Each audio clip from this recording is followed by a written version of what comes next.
And as you can see, I've just come up the beach. I've just pulled the boat clear of the thingy. We've just done the pots, had some lobster, but we also had some of these. Now I get these quite regular, and most of the time I just throw them back. I don't really use them that much. But today I thought we'd take some in. They're in water because they actually die. If you leave them out of water, they die very quickly. They're a velvet swimming crab. They're pretty big and they are edible, and they taste superb. Although, you know, as you can see, you don't get much out of them because they're obviously smaller crabs. Now what I thought I'd do is I thought I'd cook some of those up. I'm going to do it slightly different. I'm going to attempt to put some under the grill. Now, I didn't come up with that idea. I actually saw it off of another channel, which is Jetty Rocks with Mike D. Now he does some great content, and he gets the blue crab. I believe he's down around Florida, somewhere in that area, and he catches blue crabs and he cooks them up in different ways, and that was one of the ways he cooks them up. And it just gave me the idea that what about taking some of these and doing something similar, try clean them out, put them under the grill, and see how that works out. And I might boil up a couple as well, just as a comparison. But yeah, it'll be interesting to see how this goes. Anyway, I'm just going to load my boat and we'll be heading back. Right, so there we go, we've got our crab here. We've arrived back. I've just got them in a bucket, keeping them alive. What I'm going to do now though is I'm going to take them out and I'm going to chuck them in the freezer for a quarter of an hour, chill them down. That will shut them down. Like I say, these will die pretty quick when they're out of water anyway. And then we're going to grill some and probably boil a couple as well. Now, how you want to dispatch your crab is entirely up to you. You can rip the shell off, clean them out, do them that way for the grill.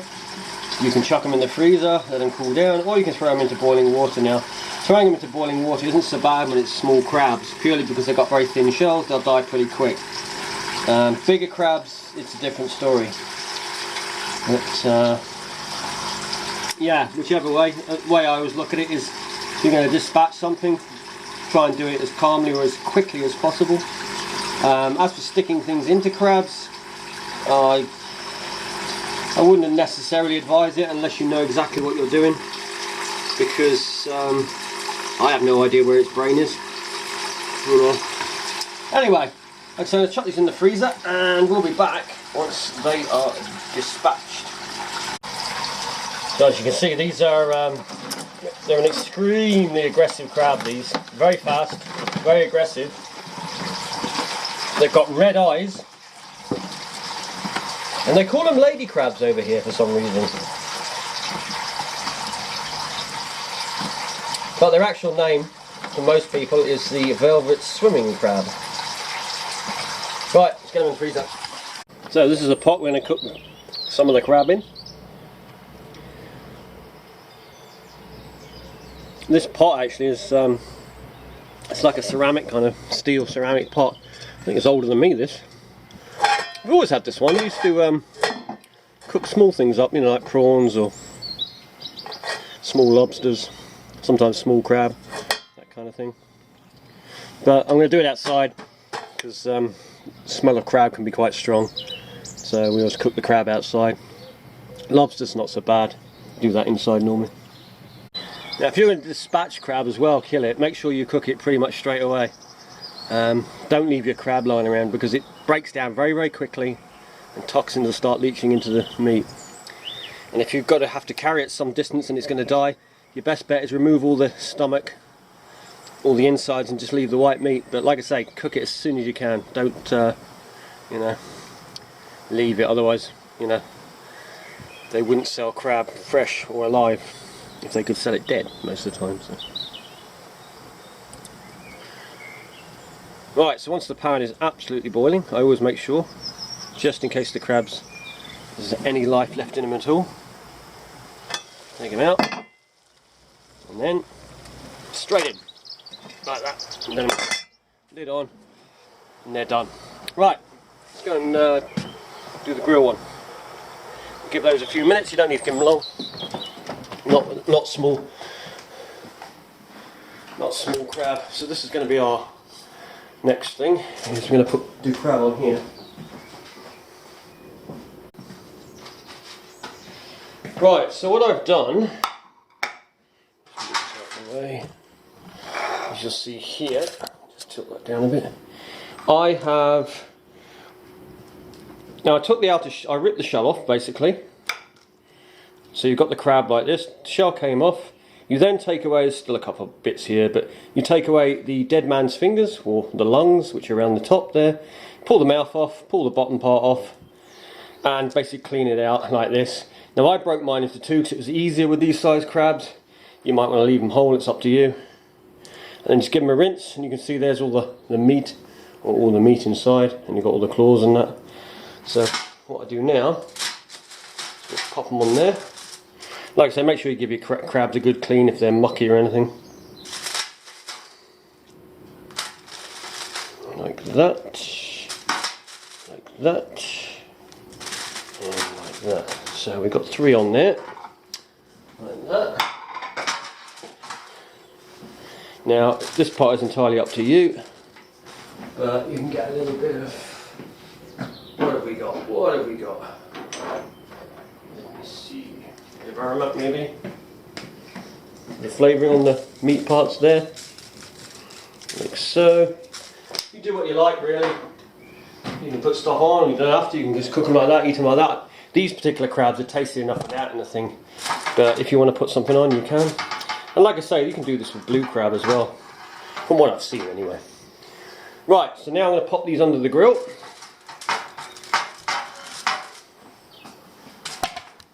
Grill is there.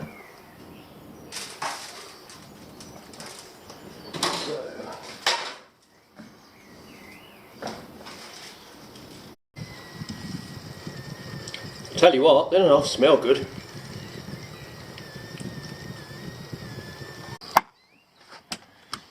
So there you go. Cooked lady crab or velvet swimming crab. Looks good.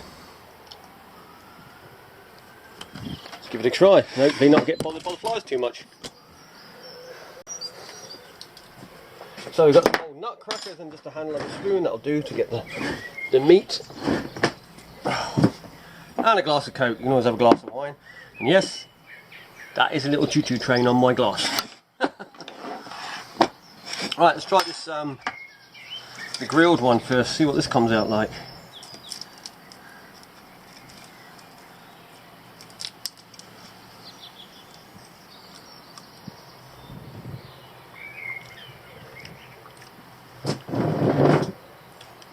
It's actually really good. You can actually eat the shell as well.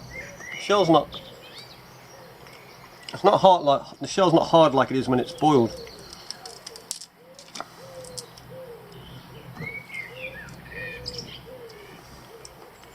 Yeah, that is good.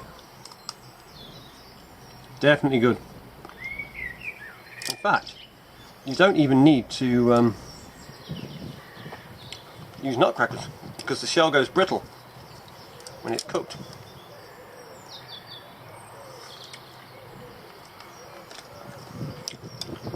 That is very nice. Let's try a bit more because it tastes so good.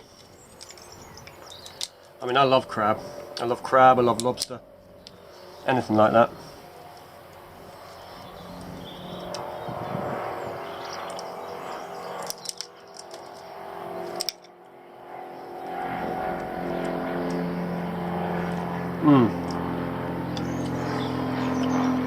That is good. And I like the way that you can break the shell. You'll probably find the shell's a bit harder on there. Yeah, you see the shell on the, when the plane's gone over.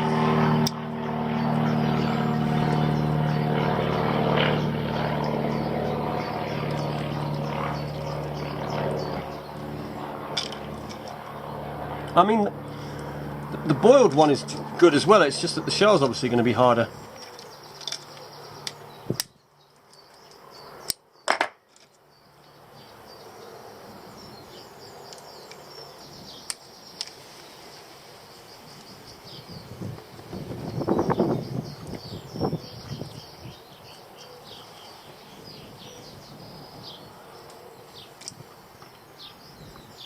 Yeah, I mean, they're both good. I would say that the boiled one is kind of juicier. When I say juicier, I mean because it's been boiled, obviously it's in water, so it's given it that juiciness, whereas the cooked one under the grill, it's a little bit drier, but it's not too bad.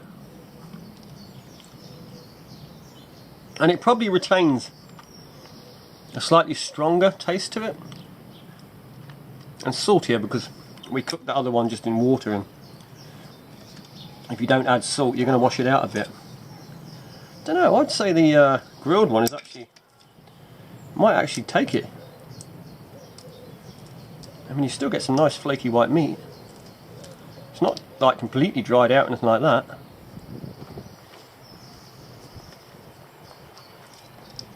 And you can taste that, the spicy part obviously on this part. But no, that's lovely. That is very nice.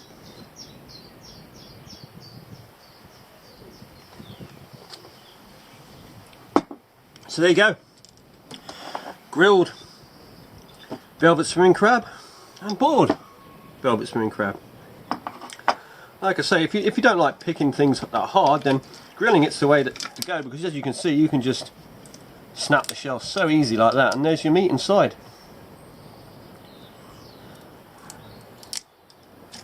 Take it off like that. There you go, one nice bit of meat.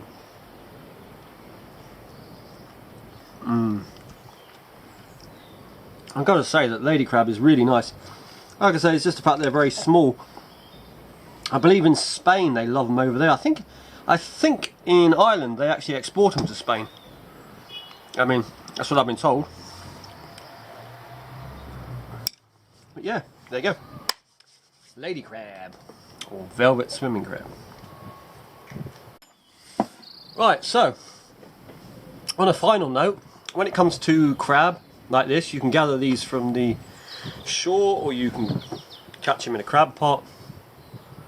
Just make sure that in your region, I mean, you can do this with a lot of different crabs, but just make sure that you know the rules and regulations, whether you can take them in pots, whether you can take them off the shore, what time of year, and obviously how big they have to be. Make sure you know the size limits. Obviously it'll vary from depending on where you live, but always check on that first. You don't want to get caught up taking anything you shouldn't be. But no, very good. Particularly that grilled one, I like that. I might have to do that more often.